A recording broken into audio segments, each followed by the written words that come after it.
From one of the most stunning cities on the planet, Barcelona. This weekend, though, we're not partying the night away by the beaches or taking history lessons on the Sagrada Familia. We've got our own story to tell. MotoGP's 2025 is already unmissable, and this weekend at the circuit of Barcelona-Catalunya will be no different.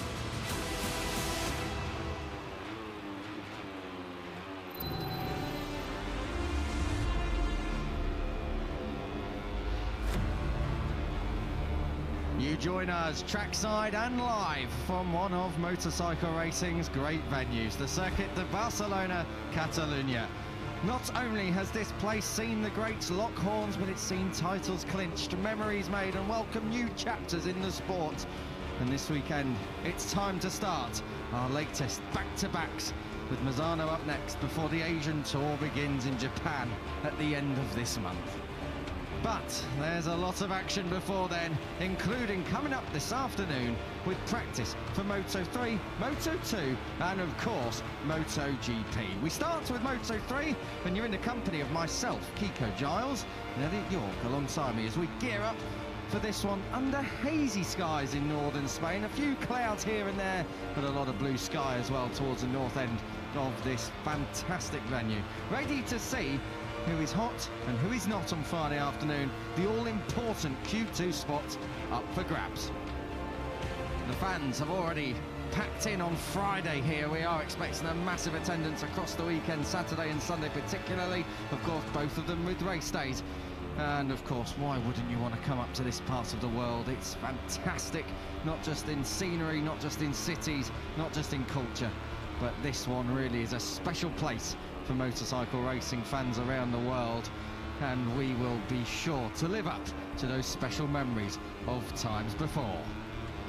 Jose Antonio Rueda was your top rider in Moto3 FP1 this morning at 1:47.483, saw him just under 2/10 clear of David Munoz. Adrian Fernandez giving the home crowd what they want, a Spanish 1-2-3. All the way down the order, you can see Alvaro Carpe just outside the top 10. The top 10 itself rounded out by Max Quiles, who had a big crash coming through turn 13. And we'll see what kind of condition he's in this practice session coming up. A couple of crashes as well. Ricardo Rossi and Nicola Canaro both going down at turn 5. Snipers being shot out of the action earlier on in FP1. All the way down, Arbi Aditama still replacing Tachikuron Boazri. He completed the order in 26th place this morning. But this is it. This is the place where so many times we've seen so many great last lap battles. But enough about that until Sunday, I think, Elliot, alongside me. This is all about getting into qualifying 2 directly. In this session you're about to see, and indeed in Moto2, the top 14 spots will be the top 14 riders moving through to those sessions. Anyone else will have to fight it out in the Q1 jungle, and that is something all of these riders are all too aware of and all too keen to avoid. We certainly are. Good afternoon, mate. Good afternoon to everyone watching as well. This morning was really only about one rider, and it has been pretty much for the whole season in terms of the championship charge. That is, of course, Jose Antonio Rueda. Had a bit of a quiet spell in Austria, the team's home race, and again last time out in Hungary a couple of weekends ago, but he's hit the ground running here on home turf as Rueda, his pace this morning, especially towards the end of the session where a bit more time attack focused running was put in play. And yes, Rueda demonstrated that he's here to do business this weekend. He fancies stepping on the podium again. He's only finished off it 4 times in 2025, including in the last 2 races, as mentioned, P5 in both of those. So Rueda, I do feel that was a little bit of a statement coming into the weekend. A track everyone knows. He was on the podium here last year, Rueda, 4th at the Solidarity GP as well when we returned to the end of the season, and that is a good sight to see after a heavy crash. It was a pretty, not a nothing crash, it was a fairly simple crash. Took the front at turn 13, but it was the barrel roll in the gravel that caused Maximo Quiles to suffer a couple of bruises here and there, but the bike is fixed. It looks like Maximo is all okay, and that is good news for the session ahead because they've got some catching up to do to Rueda. it certainly won't have knocked his confidence, that's for sure. Max Keeler just gets the visor back down and will for sure be looking to try and make amends in this practice session. Green light on then, and we are out towards the track end, and this is pit exit down towards turn 1. Everyone just trying to find a little bit of space, as much as this is about getting a time banked, and that will be something on their minds very early on in this session. It's about getting a feeling for this place. The track temperature totally different to what it was this morning. It's a good 7 or 8 degrees higher than what it was. The ambient temperature is also a lot warmer. We felt that coming up the stairs to get up here into commentary, or at least to the lift to get us up here into commentary. So perfect weather, really. We are used to coming here in June when it is baking hot, but really this part of Barcelona, if you can really call it Barcelona itself, it's in the province, but it is a little bit further away from the city, about half an hour by car. We are in a kind of natural sink bowl up here, so the weather that we get is very, very localised, and when the weather is hot, when it's warm, it really does pick up over here, and that's something to make a note of. Likewise, when it gets cloudy, we really do have a strong chance of rain, even if it wasn't forecast. So the weather here, big influencing factor on what we see on track.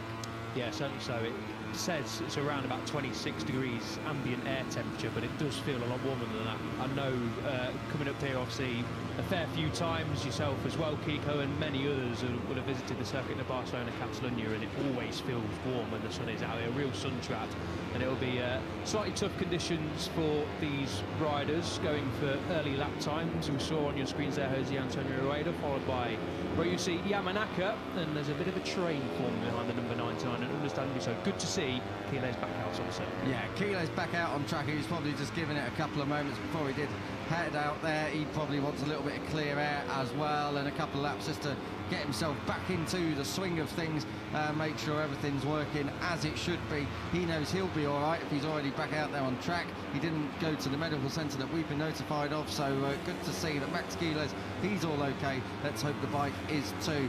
Brilliant to see all the fans in already, getting their social media tidbits for post Monster Energy Grand Prix of Catalonia. It is one of those events which every year so many people from the city do make that train journey up here, or the car journey, and they do pack out the terraces, not just in the grandstands but over on the grass banks opposite our comms position, down towards turn 10 on the inside, and in that arena section. It's a real atmosphere up here at Montmello, and hopefully Moto3, the first race on the cards on Sunday, not to include of course tomorrow's Tissot Sprint at 3 o'clock, neither the 2 Moto E races, but on Grand Prix Sunday, Moto3 does kick us all off, and they will be looking to put on a show. As they always do around the world we go, and especially here in Catalonia as well.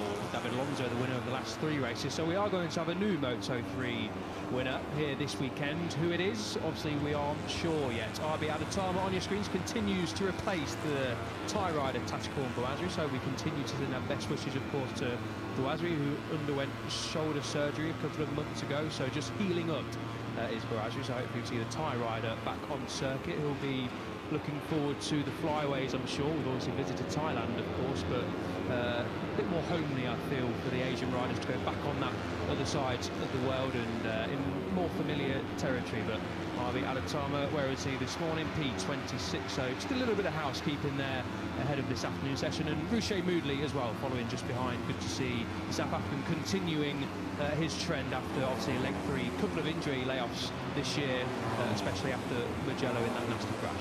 Ruche Moodley, good to see him back, and a little bit more competitive as well, up inside the top 6 as it stands. Now 7th as Kelso moves 4th, but it was a late improver earlier on in FP1 as well. As you can see on the timing tower, we go through it every round, but the 14 top riders are highlighted with a white background. That means they're going straight through into Q2 if you was to put the checkered flag out now, but I have a feeling what we're about to see is going to all change, because I'm fairly sure that order is not going to be like that come the end of the following half an hour or so. Anyone else who's not in there, they'll have to go by Q1 tomorrow in the morning, and of that, the top 4 from Q1 will join the already seeded 14 riders into Q2 for an 18-rider shootout at pole position. We clap eyes on Marco Morelli coming through turn 5, the number 95, racing this weekend for Michael Laverty's Grid MLab machine team, and he's looking very, very cool, calm and collected so far. He's already had one outing, of course, back at Renault where it yielded points, and Morelli very, very strong already in 2025 at times, but now gets a different chance, and Michael Laverty's Honda, not the KTM he was at before.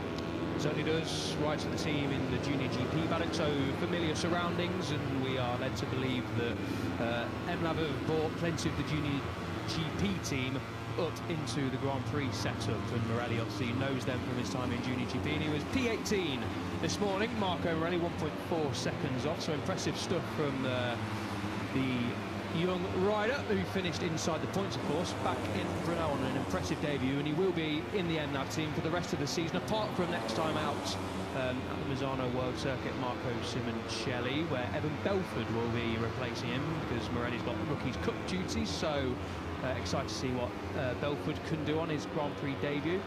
As David Munoz gets busy down at turn 1. David Almanza currently leading the way, 148.1. The times have come down significantly. 148.174 would have put Almanza in P6 earlier on today, P7 I think in fact. So the times have dropped significantly. Clearly more grip out there, of course, than there was this morning, because we've obviously had Moto2, MotoGP, and another Moto3 session as well. So more grip this afternoon. And I know, speaking to a couple of the Moto2 riders, immediately after their first run, they were a bit like there is zero grip out there, but once they got going into the session, more grip was becoming available to them. Zero grip in Barcelona, who would have thought it? This track is one of the most used in Europe, and therefore grip is always a little bit at a premium. It's a bit of a concern if you can't generate grip on a normal track. Barcelona, we know, is not a normal track, but it is a brilliant racetrack. We always get some decent racing here, and a lot of that is down to tyre wear, and that's the topic that I wanted to touch on earlier with you, El, because last time out we really did see, I think we can say, one of the first Moto3 races that really was decided by tyre wear. Or more about boring tyres in a minute.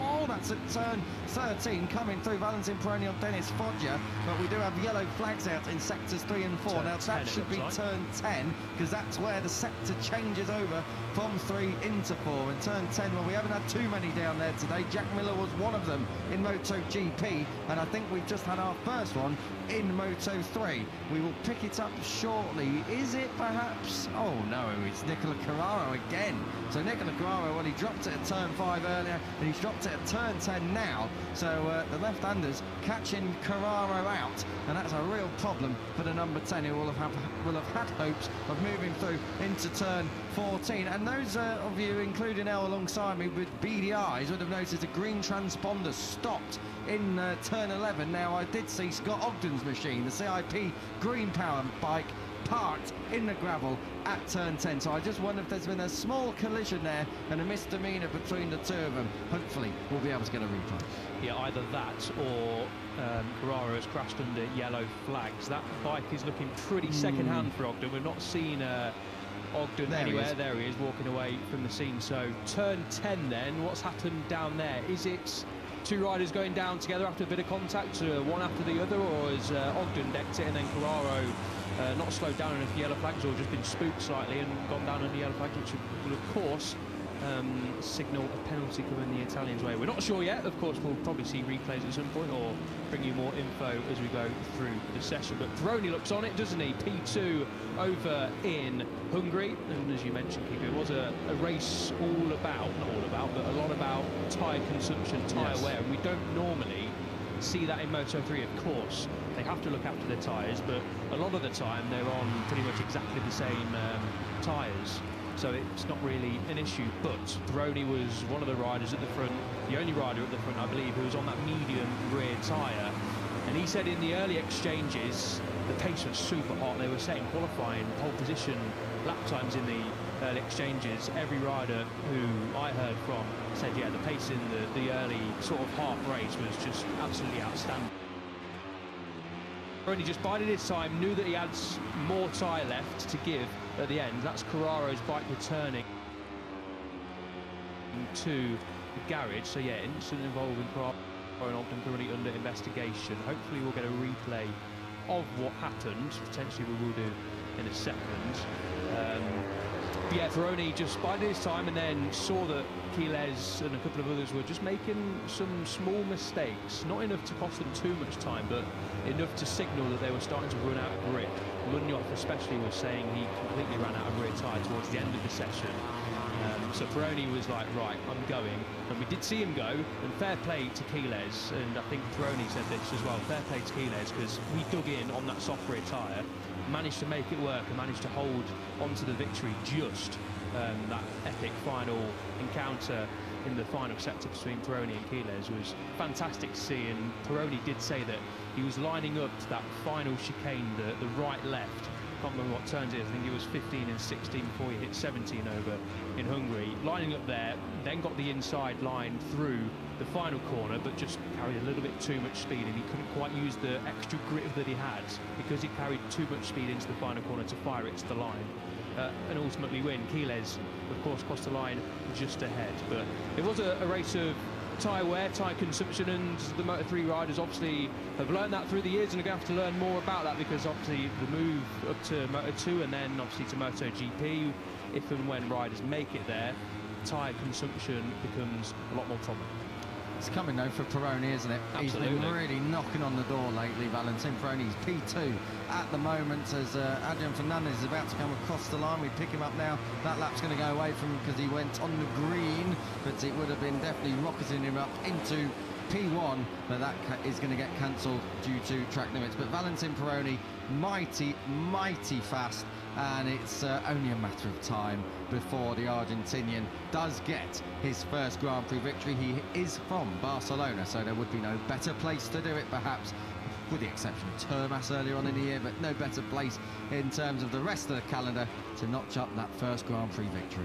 Yeah, he said after the race as well that he feels super at home on that KTM now. He feels like if you just get on it, doesn't have to think about what he's doing, and he's just doing it naturally. At the start of the year, of course, jumping on a fully fledged Grand Prix Moto3 machine for the first time, he was having to think about his riding style that was different to Rookies Cup and his Junior GP, his European Talent Cup bike, sorry. And having to obviously adapt his riding style, think about what he's doing. Now he's gelled with it and he's just getting on and riding, and you can see with his performances that he's doing exactly that. We know Quiles is a rookie as well, but he had time in the Junior GP to get used to a Moto3 machine. Peroni didn't.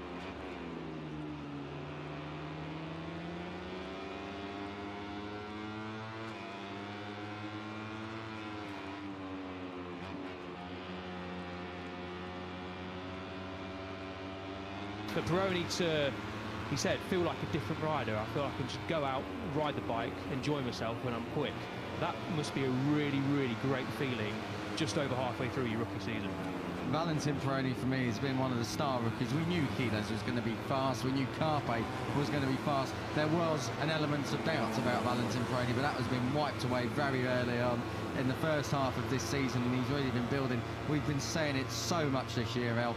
The rookies of 2025, it's going to be a class to remember because there's a lot of hot talent coming through. Peroni is one of the riders who's been standout. Carpe, Quiles, it goes without saying.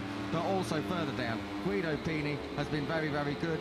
Moodley and Buchanan have had plenty of flashes, and Eddie O'Shea, even though it's been a difficult season in terms of point scoring, has also had his moments. And there are 7 rookies there that really, how many times have we seen right up at the top end? 3 rookies inside the top 5, 4 rookies inside the top 10.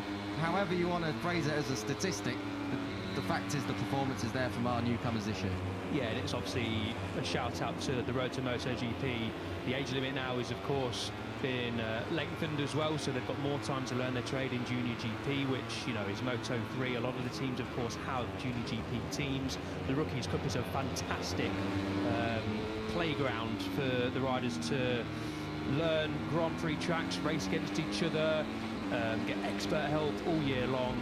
And you can just tell when the rookies do come into Moto3 these days, they are more than ready to hit the ground running. Like, say, for the likes of Moody and Buchanan, not too much pressure on those guys, but they've scored points at a regular rate. Okay, it's just tailed off a little bit with injuries for Moodley and a few crashes here and there, and an injury, of course, for Buchanan as well. And O'Shea hasn't quite had the package underneath him, you feel, to really show what he's capable of. But the rookies are just coming in and just being super impressive, and the one that's impressed most, I think, is this rider on screen, the number 28 of Keyless. And then you get the likes of Morelli, who comes in on his Grand Prix debut in a new team, scores points, and he's going to be challenging for the top 14 here as well on the 95 on your screen there. So it really is exciting when a rookie does come in. You just feel like they're not out of their depth in the slightest. They're all confident, they all know what they're doing, of course. But Grand Prix is completely different to Junior GP.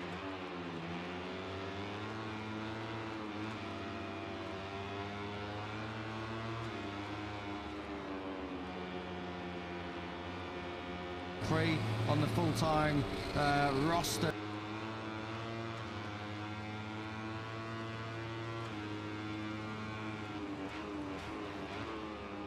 Junior GP guys in their Grand Prix team. We've been doing Junior GP before, lots of our fellow colleagues as well, lots of press officers have come that way, and you know, Junior GP really not just producing talent on track but also within the paddock, and that makes it quite a nice place to work because everyone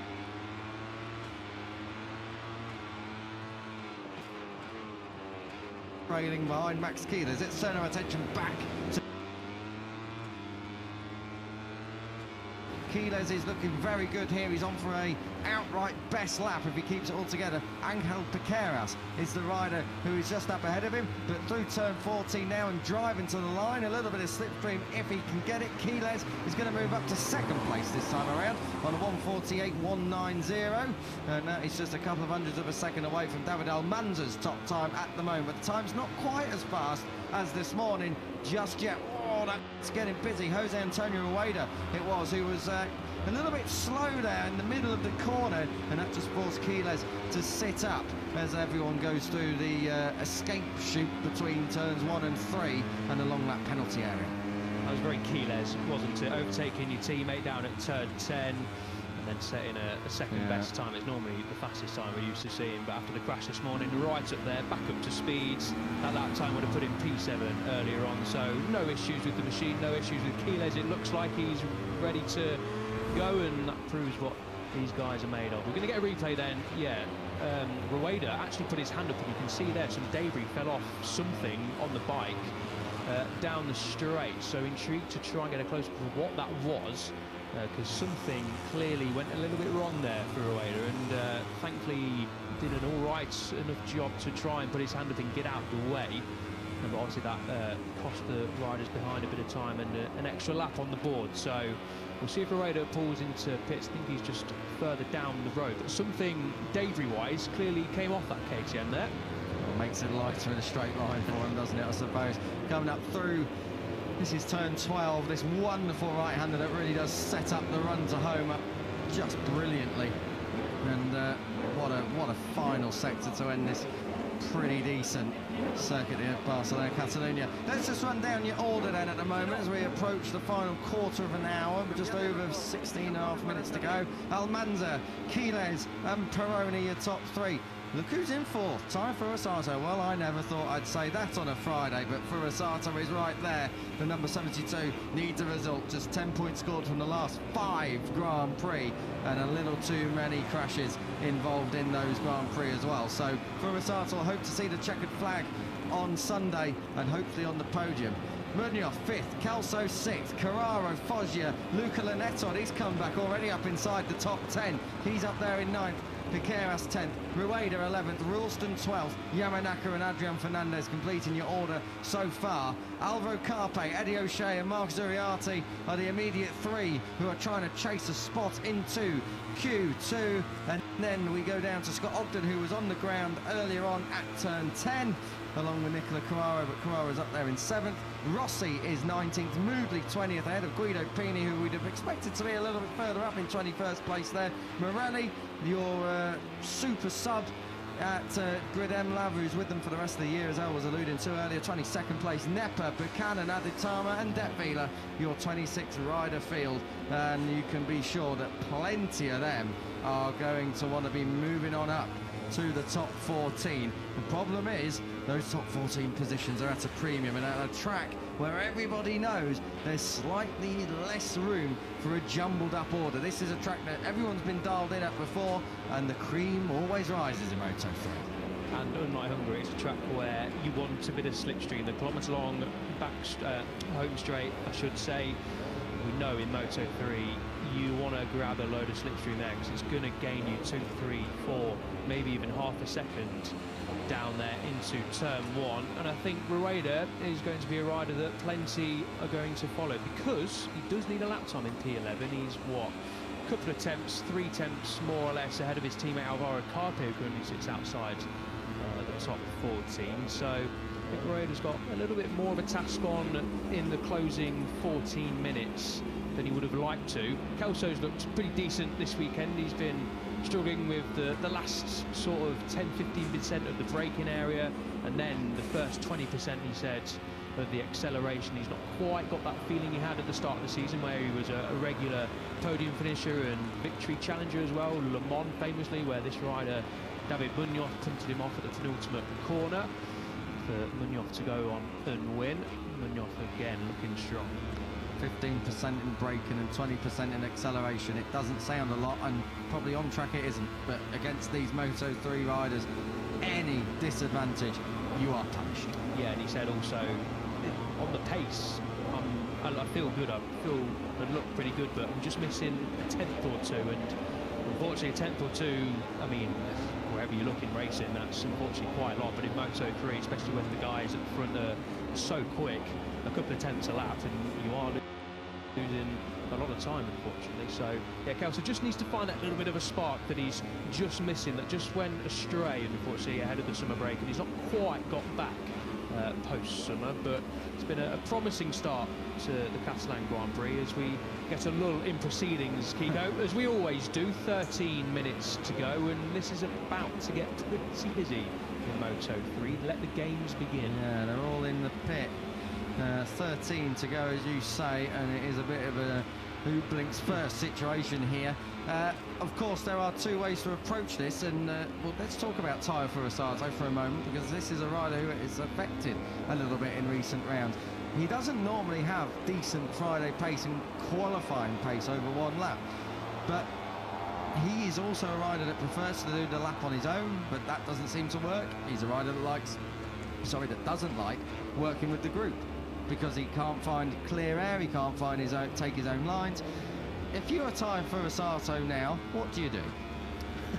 Well, I think if you can, try and find a nice little toe, but that's what everyone else is going to be doing. So I think he's shown good pace. He's only a tenth and a half off the top, and he's got a bit of time to play with, but do expect these times to tumble. Here is Furusato sitting patiently and comfortably in the box, in no rush to go out. We've just seen Adrian Fernandez, well, we heard Adrian Fernandez go out, at least. He's in P14, so he definitely needs a time this morning's pace setter for a lengthy period before Rueda and Munoz beat him. But for Furusato, absolutely first and foremost, consolidate that top 14 spot.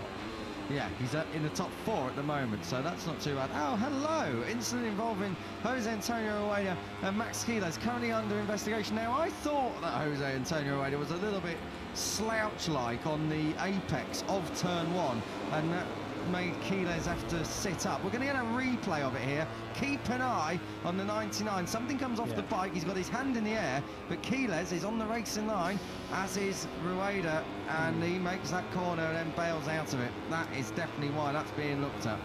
Yeah, it's difficult because Rueda obviously puts his hand up, but you could say he's on the inside line. You could slow down a lot more than he probably did. Easy for us to say up here and judge. That's why Simon Crafar and co having a closer look at things. Something clearly fell off Rueda's machine, not sure what, but yes, interested to see what happens there. Quiles and Takerashi Field as well were obviously impaired by what Rueda did there, through no fault of Rueda's own really. He was obviously trying to get out of the way, but I feel he could have maybe done a little bit more to slow down, look left and see who was coming. But I mean, that's very easy for us to say, sat up here in commentary. We're not doing nearly 200 miles an hour down the front straight. To be fair, if I look left now, I'd see you, and I really don't want to do that either. Another note to pick up on, Adrian Fernandez obviously went out.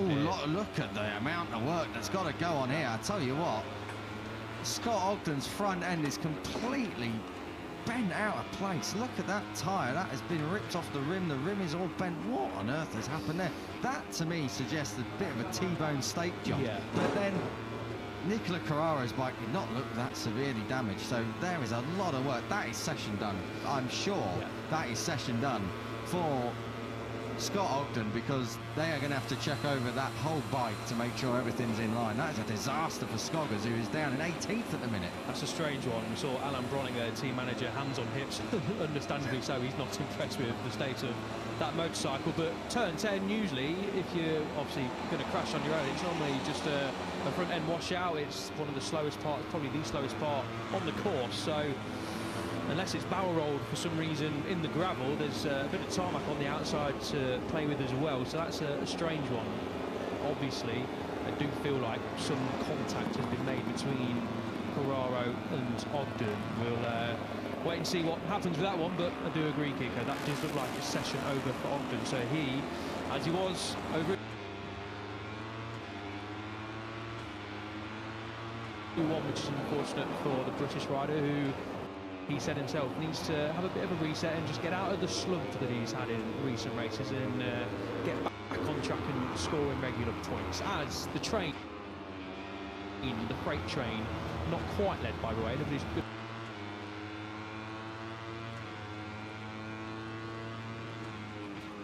A shot of Scott Ogden's machine.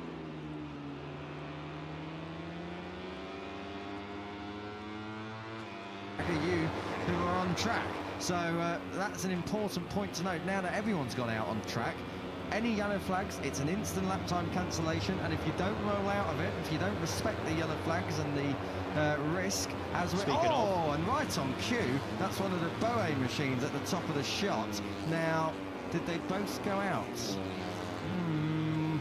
Not sure. That looks like Roger Moodley to me. Well, there was definitely two of them. I think one of them was sat on the circuit. I think Buchanan was sat on the circuit just on the exit, and Moodley's gone down just before, it looks like. They've taken each other out, surely not. Well, here we go then, exactly right on cue, because by the time this lot come back round, if the yellow flags aren't put away, their first lap's done. That's why I go out while there's no riders on the track. Yeah, unfortunately then for the Boe Motorsport camp, we'll see what happens there, hopefully. I think it was, to be honest, separate crashes by the looks of things anyway, because we saw Buchanan sat on the exit, as I say, and Moodley in the gravel trap. So this freight train then comes around just over 7 minutes to go. The yellow flags have cleared, but you can see they're down at turn 5, turn 10 2, crashing hot spots here at the circuit de Barcelona-Catalunya. Have taken some victims already this afternoon. So here we go. This is the chase for the top 14, and both Red Bull KTM boys, Rueda and Carpe, need a lap time. Yeah, but they are at the front of this train. Now everyone else could do a lot worse than to follow them around. I'll tell you what though, they don't look like they're on the pace at all through the first sector, and that is Marcos Uriarte, I think, just getting out of the way as well. So not really a first sector to write home out here on their first flying lap in this final stint. So if they're going to roll out of it, they're going to have to be careful to do so and get off the racing line. Almanza, Quiles, Foggia and Rulston have outright bests through the first sector, but they are a little bit further up the road, I believe. Yeah, so in my opinion, depending on how much the time is dropped, the only riders who are safe-ish, and I say ish, with a lot of venom, top 5 down to Munoz, who's 2/10 off the rest. I mean, especially the likes of Piqueras, Rueda, Ralston, Yamanaka, Fernandez, and obviously the 15 and below obviously need the time to get up. But we're going to get some competitive lap times in. Now Manza 2/10 off halfway round. For Furusato can't quite improve. So yeah, the times are going to tumble then. So there's clearly pace out there. You just got to make your way through the traffic and try and get a lap time in. Yeah, and this is the problem with going out in one big train. You've got that's Luca Lanetta just peeling off to the left-hand side on the 658 machine. We're watching David Almanza, the number 22. Almanza has shown plenty of pace over one lap in 2025. That, there is no doubt. He has been on the front row on more than one occasion, and he has led sessions very, very regularly, it's got to be said. So for his second season in the class, he's not doing a bad job. He's P1 at the moment and drops into the 47s. The first rider to do so this afternoon, a 1:47.865. Still a little bit of time to go until we get to Rueda's time of this morning, but 2 in 1. Whoa, that's a squeeze, and David Almanza's the one who's doing the squeezing. He's on a charge. He doesn't need riders in his way. He doesn't, and it was a fair pass as well. Foggia obviously tried to lean on him and make the corner, but he saw a whole load of Almanza up next to him. Ralston's got himself placed perfectly behind Almanza. Ralston did improve his time as well. He's now P6, 4/10 off. Fernandez is now outside of the top 14, but not for long. He goes up to P10, but he ain't safe there. 1:48.494. Yeah, he's got a couple of attempts, 3 attempts to play with, but he needs to try and get the hammer down. Down in towards turn 1, and yeah, Fernandez moving up in towards 10th place there. I think he had Ruche Moodley just behind him on the track. So, well, Moodley, where is he? Down in... Oh, no, Moodley's coming to pit, so that could have been Buchanan, perhaps?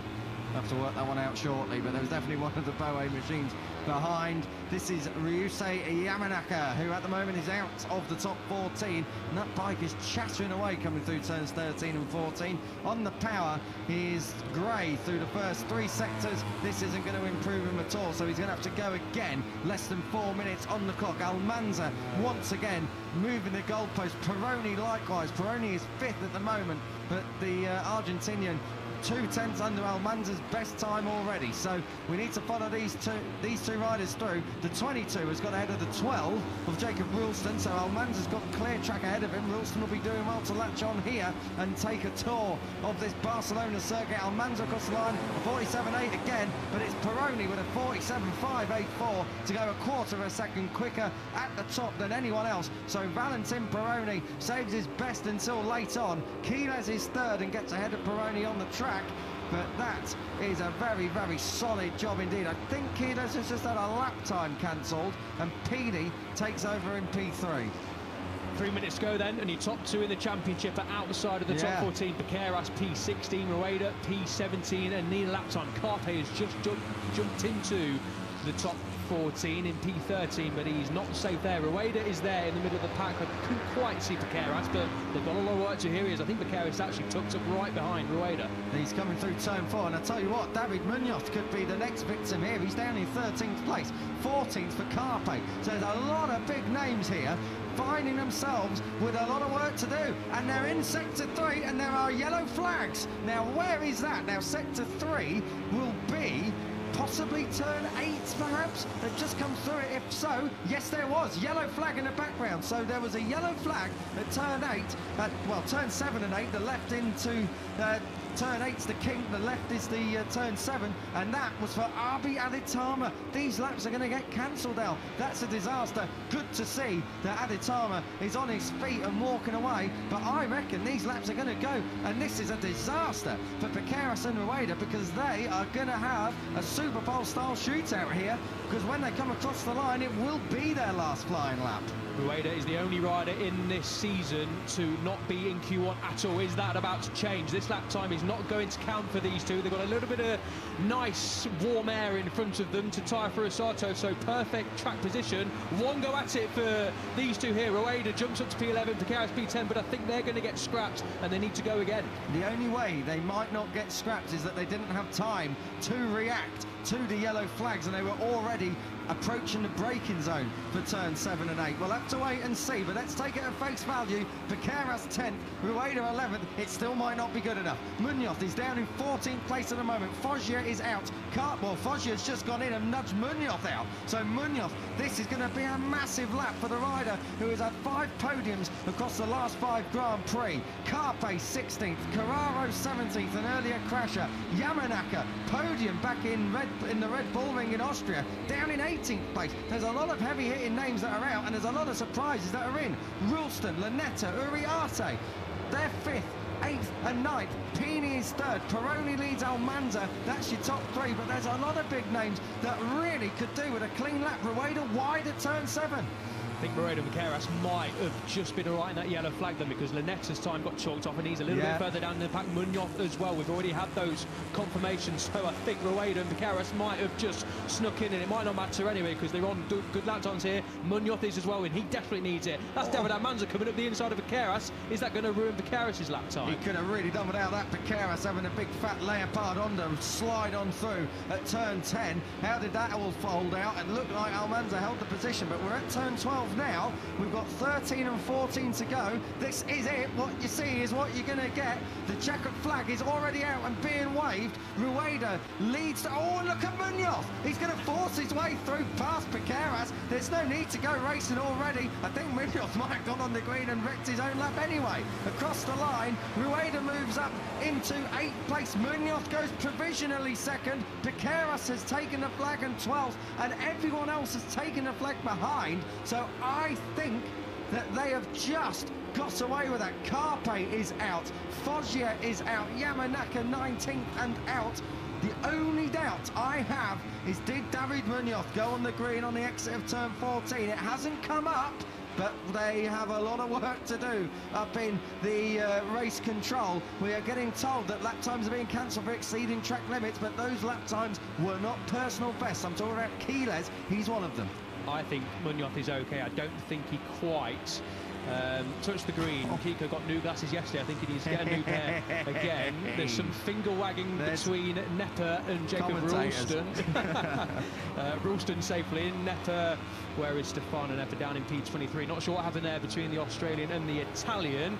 Alvaro Carpe, though, misses out on a top 14 place. Tyre Furasato, we were talking about Furasato, weren't we? He just scrapes through in P14, and that earlier lap time in the session was what counted for Furasato. I was wrong in saying Munoz was safe, he wasn't, but Furasato was safe with that lap time. Yamanaka has just moved up to 18th. He's just set his personal best lap time, or a lap time's been cancelled somewhere, but obviously that still is not good enough for the top 14 for Yamanaka. But it is Peroni who leads the way, a new all-time lap records, which isn't the case, I don't think, because Jose Antonio set a 147.483 this morning, but top start from Peroni. But yeah, a little bit of drama then at the end of Friday, and the top two in the championship scraped their way into that top 14 eventually, but made to sweat a little bit more than they would have anticipated and hoped. 100%. Peroni, Munoz and Almanza it is who lead the way. We're looking at David Munoz here coming through into pit lane. I think he might have just got away with that. We're watching it back up here in commentary through our video pass system. I think he's fine. I think he is fine on the second look at that, but there is, what, a centimetre before he drops off the edge of the curve. So David Munoz gets it absolutely nailed down and right to move through into P2. Fantastic work indeed from Munoz then. Almanza third, Pini in fourth. That's a very interesting top four. Peroni, Munoz, Almanza and Pini. Quiles is fifth, so again, rookies, three in the top five. Backs up what we were saying earlier, El, but Rueda eighth. Vaqueras is 15th. So Vaqueras has had his lap time cancelled. Because Carpe's jumped up. So Carpe has squeezed in then, and we have just noticed as we're looking through that Angel Vaqueras, and we haven't had a notification on the screens to say exactly what or why, because Tyre Furasato has moved up as well, and lap time hasn't been cancelled, because on the graphic you can say and see it's lap 15 out of the 15. So I just wonder what on earth has happened there. Maybe it was yellow flags, but that still wouldn't explain why he's then out. No, because he was in the Rueda group, wasn't he? So if his lap time was cancelled on that lap we saw, then Rueda's would have been as well. So unless someone's had a lap time reinstated, but that wouldn't be that quick, I don't think. Well, it says best lap time cancelled. So he must have done 16 laps and they've cancelled the lap time as part of the count, perhaps. Who knows? We'll never know. We'll have to work it out, El, and bring the news back tomorrow morning for free practice 2. But what we do know is Valentin Peroni is P1 ahead of David Munoz and David Almanza, Team David 2 and 3. Guido Pini, fantastic in 4th. Quiles bouncing back from the gravel in FP1. He's 5th in practice this afternoon. Carpe gets sneaking in for 14th place, and Piqueras is shuffled out. Lap time cancelled due to exceeding track limits, perhaps, or was it yellow flags? We'll never know. Ari Adetama was one of the riders who did fall for yellow flags. He finished 26th. He's definitely going through Q1 regardless.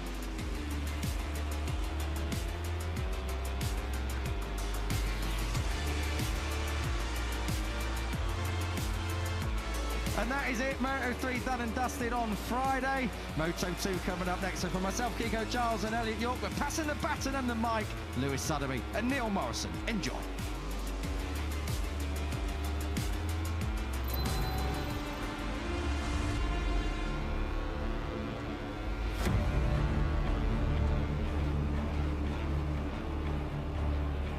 Hey everybody, welcome back to Barcelona. Oh, entertaining end that was. Now we're just talking about the behaviour in the commentary box at the end of Moto3 practice. Certainly a dramatic end with one of the title big hitters heading for qualifying 1.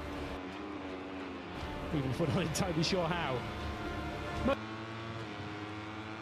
Moto2 then up next. Challengers go through qualifying 1 this season. We've seen Mana Gonzalez have to go through qualifying 1 back in Austin. Aaron Canet had to go through qualifying 1 as recently as last weekend in Hungary. And Giodo Moreira, well, he's been through qualifying 1 on 5 occasions already this season. So assume nothing, take nothing for granted in Moto2. What we can tell you for certain, though, is that Danny Holgado was the fastest rider overall first thing this morning. Calex's 1, 2, 3, 4 and 5. Baltas Gonzalez, Arenas and Canet the others. Ethan Guevara top Boscoscuro in 6th at a circuit that he has some prior Moto3 success to draw upon. Times really did tumble late on in the session. Celestino Vietti at one point was 4/10 clear of the field. He was shuffled all the way back to 12th. On his Speed RS, Boscoscuro. Jake Dixon, like Vietti, a former winner here, matched him. David Alonso completed the top 14 this morning, your most recent Moto2 winner from 5 days ago should I say a week and 5 days ago in Hungary. The top 14 only starts to matter now, with 40 minutes of practice coming up. Decide who moves through automatically through the qualifying 2 and who will have to buy their ticket in the Q1 lottery shortly before the sprint in MotoGP tomorrow afternoon. Beautiful conditions on this late summer afternoon in Barcelona. Temperatures rising up into